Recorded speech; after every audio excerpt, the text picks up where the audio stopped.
আল্লাহ যখন এই পৃথিবী সৃষ্টি করলেন, পৃথিবীর মধ্যে ভাইব্রেশন হচ্ছিল, কাঁপাকাঁপি, কাঁপছিল পৃথিবী। আল্লাহ পৃথিবীর কাঁপাকাঁপি বন্ধ করার জন্য এই পেরেকের মতো পাহাড়গুলোকে পৃথিবীতে ঠুকে দিলেন, কাঁপাকাঁপি বন্ধ হয়ে গেল। এই দৃশ্য দেখে ফেরেশতারা বলে, ইয়া রাব হাল মিন খালকিকা আশাদ্দু আলাল জিবাল।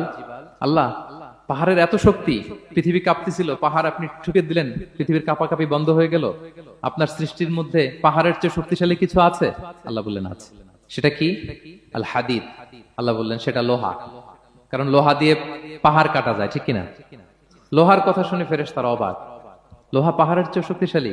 ফেরেশতারা প্রশ্ন করলো, ইয়া রাব্বি হাল মিন খালকিকা আশাদ্দু মিনাল হাদিদ। তাহলে আপনার সৃষ্টির মধ্যে লোহার চেয়ে শক্তিশালী কিছু আছে?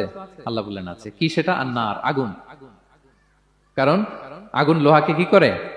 গলিয়ে ফেলে। ফেরেশতারা শুধু অবাকই হচ্ছে। ফেরেশতারা বলে আগুনের চেয়ে শক্তিশালী কিছু আছে? আল্লাহ বলে আছে, আলমা, পানি। কারণ আগুনে দাউ দাউ করে জ্বলে ওঠা আগুনের মধ্যে পানি দিলে আগুন অস্তিত্ব হারায়। ফেরেশতারা শুধু অবাকই হচ্ছে। তারা বলে তাহলে পানির চেয়ে শক্তিশালী কিছু আছে? আল্লাহ বলেন আছে। আর রিহ, বাতাস। কারণ বাতাস পানিকে একদিক থেকে আরেক দিকে নিয়ে যায়। জলের মধ্যে বায়ুর উচ্ছ্বাস লাগলে জলোচ্ছ্বাস তৈরি হয়, ঠিক কিনা?